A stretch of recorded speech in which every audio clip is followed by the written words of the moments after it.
tetap konsisten bahwa untuk sementara ini karena kami belum melakukan analisis di level kelompok ya, jadi kami masih menjelaskan dan membahasnya dari sudut pandang individual ya.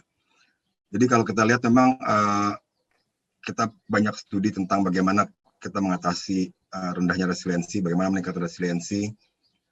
Itu secara garis besar ya, kita menerapkan strategi-strategi ini, ambil tindakan seperti ini. Jadi menerapkan strategi fisikal untuk mengurangi stres, ya saya kira klise olahraga, ya olahraga itu benar-benar mendorong tubuh kita untuk bisa melepaskan hormon, perasaan yang baik seperti endorfin ya, bantu mengatasi stres dan sebagainya. Dan kemudian bisa melakukan hal-hal yang taktil ya, kayak kalau bisa merajut lah, bersih-bersih kamar, bersihin sepatu, bersihin barang-barang itu, ya buat bubble wrap atau menyortir toples, apapun bisa itu yang membuat kita lebih tahan kalau dalam situasi-situasi sulit ya. Itu bisa membantu kita untuk menguatkan diri ya. Kemudian kayak memberikan pijatan pada diri sendiri kalau nggak ada yang bisa mijat, itu juga penting. Itu yang lebih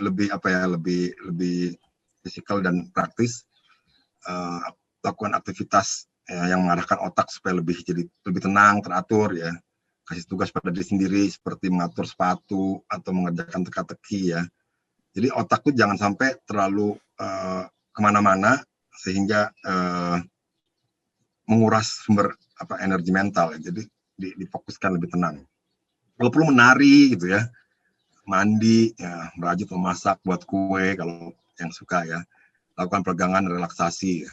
Itu kalau yang fisik. Lalu kemudian yang mental itu ya lakukan kegiatan mental yang bisa membantu kita pilih yang disukai. Kalau suka membaca, nonton, mendengar musik, menulis cerita atau catatan harian, relaksasi citra mental dan sebagainya ya.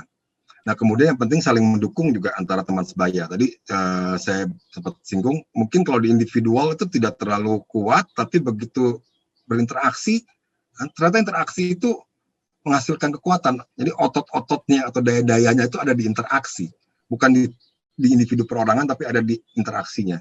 Nah itu penting untuk dilakukan ya.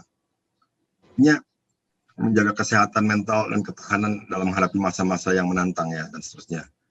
Jadi hubungan tadi harus diprioritaskan ya, terhubung dengan orang lain dan berempati itu jadi penting ya.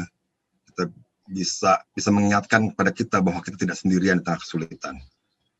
Ya, fokus untuk bisa menemukan individu yang dipercaya, penyayang, memberikan semacam penularan positif secara emosional pada kita ya. Hindari berita buruk juga ini penting, meskipun jangan sampai benar-benar terisolasi ya.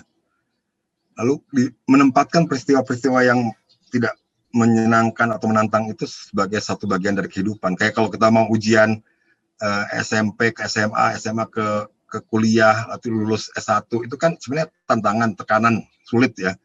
Tapi kalau kita bisa melewatinya itu kita naik kelas. Nah itu juga kalau kita lihat dalam rentang kehidupan itu mungkin masalah yang kita hadapi, kesulitan yang kita hadapi jadi tidak terlalu berat.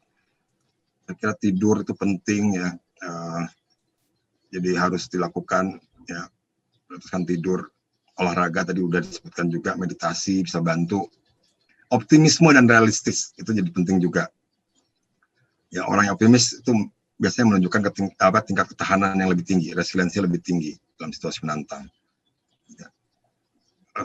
Investasi, jadi harus dari sekarang meskipun situasinya belum berat, kita harus investasi juga untuk menguatkan diri, mengembangkan kemampuan kita dalam menghadapi situasi-situasi yang lebih sulit nanti gitu. Jadi investasi itu siap-siap dari sekarang, kayak kita memperkuat otot supaya nanti kuat melakukan tindakan-tindakan fisik. Ya kita juga perlu investasi untuk resiliensi. Kemudian bisa pelajari hal-hal yang baru, kemudian gugah dan manjakan indera juga penting. Waktu senggang itu jadi prioritas, jangan sambil lewat aja ya. Refleksi, pikirkan apa yang sudah kita lakukan, yang sudah ada di sekarang, yang sudah pernah kita lakukan dulu, itu juga penting buat menguatkan resiliensi. Jadi luangkan waktu lah untuk kontemplasi. Kita perlu ingat bahwa meskipun risetnya itu di masa pandemi sekarang, tapi bisa jadi sebenarnya ini cerminan resiliensi dari masa-masa sebelumnya juga. Ya. Jadi karena resiliensi itu tidak hanya berperan pada konteks pandemi, tapi juga dalam berbagai konteks ya. kalau dikaitkan dengan hasil studi ini bahwa afek positif paling berperan, jadi penting sekali kita untuk belajar memaknai hal-hal yang kita alami secara positif ya, dan berusaha untuk mencari tahu, cari cara untuk menemukan pengalaman-pengalaman yang membangkitkan emosi positif. Bukan berarti emosi positif penting terus kemudian kita mau dimanja-manja disenangkan, enggak. Kita yang harus aktif, kita harus menghasilkan emosi positif itu untuk bisa memperkuat resiliensi kita. Saya kira itu dulu dari saya, Kika. Maaf kalau kepanjangan.